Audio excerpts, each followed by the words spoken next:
ক্যান্সারে আক্রান্ত স্ত্রী, স্বামী ভাবলেন তাকে দিয়ে আগের মতো কিছুই হবে না, ক্যান্সার হওয়ার একদিন পরেই তাকে ডিভোর্স দিয়ে এই স্বামী 18 দিনের মাথায় নতুন বিয়ে করে নিলেন। দেখেন, অথচ মিম নামের এই মেয়েটা নবম শ্রেণীতে পড়াকালীন অবস্থায় এই মানুষটা তার স্বামীকে ভালোবেসে সে বিয়ে করেছিলেন, কিন্তু তার স্বামী আজ ভালোবাসাকে ফেলে চলে গেলেন। মনে রাখবেন, স্বামী আর স্ত্রীর ভালোবাসা তখনই প্রমাণিত হয় যখন স্ত্রী অসুস্থ হয়, স্বামী তখন তার হাতটা শক্ত করে ধরে বলে, পৃথিবীর সবাই তোমাকে ছেড়ে যেতে পারবে, আমি তোমাকে ছেড়ে যাব না। একটা বিষয় খেয়াল করেছেন, ইদানিংকালে দেখবেন স্ত্রীরা একটু অসুস্থ হলে, প্রেগনেন্ট হলেই স্বামীরা দ্বিতীয় বিয়ে করার জন্য উঠে পড়ে লাগে, ইভেন তারা দ্বিতীয় বিয়ে করেও নেয়। অথচ আল্লাহ তাআলা কোরআনে কি বলেছেন? হুন্না লিবাসুল লাকুম ওয়া আনতুম লিবাসুল লাহুন্না। আল্লাহ বলছেন স্বামী আর স্ত্রী একজন অপরজনের পোশাক।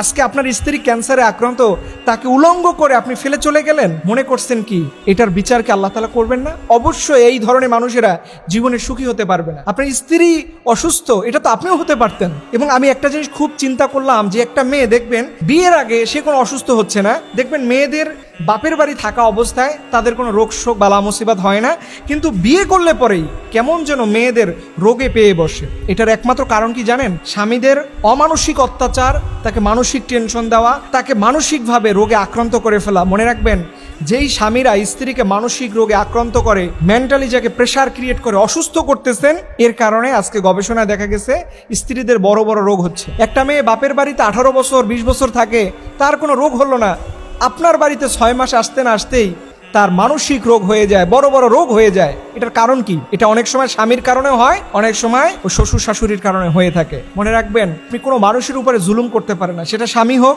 সেটা শ্বশুর শাশুড়ি হোক, সেটা পুত্রবধূ হোক, সেটা মা হোক, কেউ কারো উপরে জুলুম করলে এই জুলুমের গুনাহ কিন্তু আল্লাহ ক্ষমা